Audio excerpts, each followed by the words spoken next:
Greetings, everyone, and welcome to Module 4 of EDU 671, Organizational Behavior. In Module 4, we're going to focus on communication competence. And the questions that are going to help guide us during this module are as follows. What is communication competence as it relates to organizations? How does communication competence either propel or derail the vision and goals of an organization?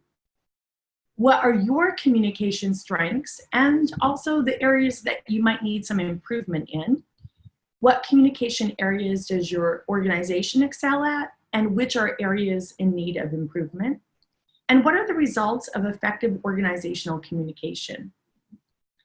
Our major objective for this module is to be able to assess your communication competence as well as the effectiveness of communication within your organization. During this module, you will have an opportunity to read and view a number of articles around communication competence and its impact on an organization. You'll have the opportunity to both assess your own skills as a communicator and then the skills that you find for communication kind of across the board within your organization, and kind of thinking about what do the skills of your leaders, what do the skills of communication skills of your organization have as strengths, and also as areas where you would suggest that there is some improvement. In addition, you have finished at this point Decisive by the Heath Brothers, and you should be moving on, if you haven't already, to your book choice book.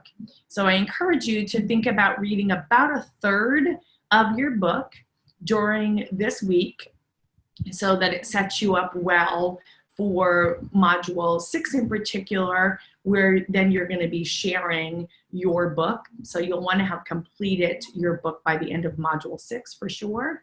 And then it's going to help you with our final assignment, that written paper that will take place during Module 7. So your assignment for this week is a written paper where you're going to think about your own communication strengths and areas that are in need of improvement, and then also the communication strengths and areas of improvement for your organization as a whole. So that will be the written paper.